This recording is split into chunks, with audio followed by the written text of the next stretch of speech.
Good morning. Morning Musings by Melinda. How are you? Hey, every time I get on this thing, I see how my hair sticks up like a crazy person. Jeez Louise. Today I'm going to be on iHeartRadio, and it's going to be taped, so I'll let you know when it's coming out.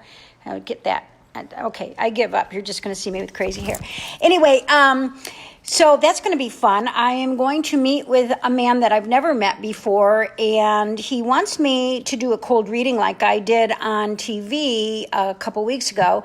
The difference is, of course, on TV a couple weeks ago, I know Pat McMahon real well, and so I had a feeling that whomever he was going to put in front of me would be open to it. And today I'm not so sure. So we have to see, because, sometimes cold readings are interesting because your reading is only as good as the person that you're reading for, and there's an exchange of energy. And not all dead people want to talk on media.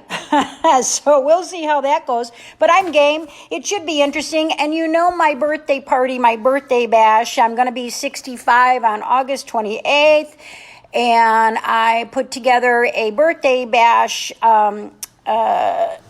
event on Sunday. What do we have? About 45 people. That's all we can fit in that room. I like to do small events because that way I get to as many as I can are coming for that. And I have Dr. Debbie Cruz, who is a expert in how the brain works and how optimum performance works. And she has in the past brain mapped my brain when I've been working, but she's been working hard because not only is she a psychologist, but she's also an engineer.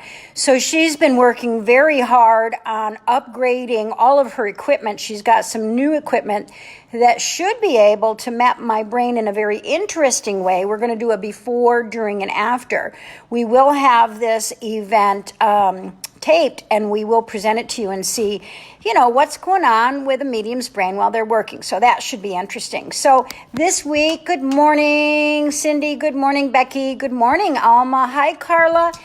So this week we've been talking about the duality of who we are on the planet. I talked a little bit about when we get annoyed with each other on Facebook and how that can be silly because people want to be so self-righteous in their energy field, and they want to, put their 2 cents in, and that's part of human nature, and that's perfectly okay for you to feel annoyed by things as long as you respond and not react. And response means kindness.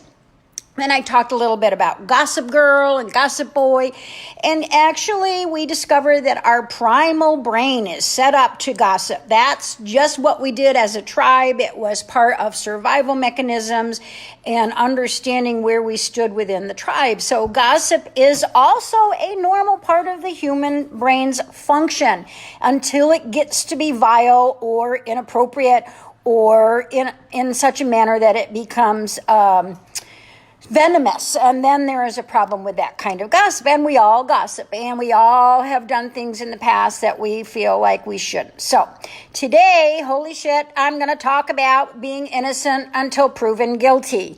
And that is when both the annoyance and the gossip come together in such a manner where someone is discussing us in a way in which it isn't true. And we feel like we've constantly got to defend ourselves, and we've constantly got to prove that that person is saying things and doing things that are not true and that are making us look in a manner in which we don't want to look. And you know what? You can't do that. Because the more you defend yourself, the more you try to say that this person is inappropriately devaluing who you are as a human being and assassinating your character, the more you look like you're guilty. Because, that's the way this gossip and annoyance and energy exchanges. So what do you got to do? You got to rise to the top of that. You've got to ignore it. You've got to make sure that you are not letting it affect you. You can't take it into your vibration. You can't make it about you. You got to make it about the other person who keeps telling people you're guilty when you're innocent. And if you need to say something to someone, you do it in kindness. You don't also assassinate the other person. You don't also make the other person look like they're guilty either. You just kind of shrug your shoulders and say, well, that was a misunderstanding between the two of us and it was unfortunate and I still love that person, and let it go at that. Because your vibrational frequency is critical on how you attract on this planet. And I keep talking about that. Someone yesterday who told me she was new to me, and I loved her for this. Said that she hated her shadow side. And what a teaching moment that is. You shouldn't hate your shadow side. We are all asshole son of a bitches sometimes. We all are. We're human beings. That's what happens. We all do crap that we are not happy with. We all have some level of regret when we look back on our life. Don't hate yourself for it. Embrace yourself for it. Understand the lessons surrounding it. Understand your shadow side.